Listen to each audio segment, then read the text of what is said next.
እንደ ቀልድ 3 አመት ሞላን አይገርምም? በጣም ያልቀየርሽው ብቸኛው ባህሪሽ ግን ችኩልነትሽን ነው። እሰይ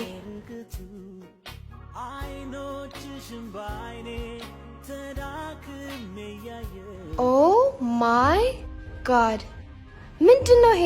ኦ ሺት ምን አይነት የማይረባ ሼፍ ነው? ባለቤቱን ጥራልኝ። እስኪ ተረጋጊ። አንቺ ደግሞ ፌስታል እየበላው ነው የምረጋጋው። ሰላም ምን ጎደለ? ይኸውልህ ወንድሜ ሼፉን ፈልገን ነበር። ምን ነው ችግር አለ?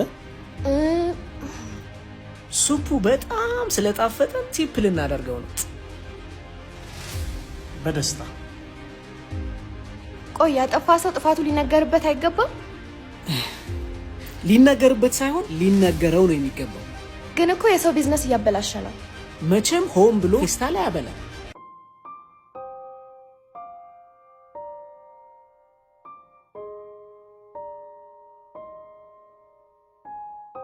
ምን ነው ልጆቼ አልጣፈጣችሁም እንዴ? ኖ አባባ በጣም ቆንጆ ነው።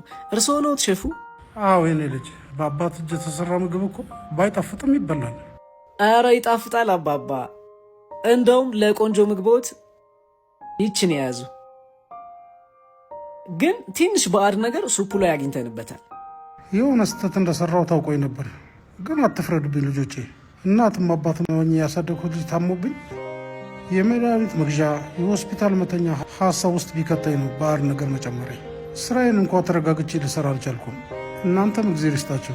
ገመናዬን ደብቃችሁ ጥፋቴን ለእኔ ነገራችሁኝ እንጂ ላለቃይ ብትነግሩት ኖሮ ያለችኝ ምስራ አጥቼ ከነ ልጅ ጎዳና ላይ መውደቄ ነበር። ያጠፋ ሰው ስህተቱ ሊነገረው ይገባል። የሚነገርበት መንገድና ሁኔታ ግን የሰውየውን ሕይወት በማይጎዳ መልኩ መሆን አለበት። ገመናዬን እንደደበቃችሁ ፈጣሪ ገመናችሁን ይደብቅላችሁ። አሜን አባባ።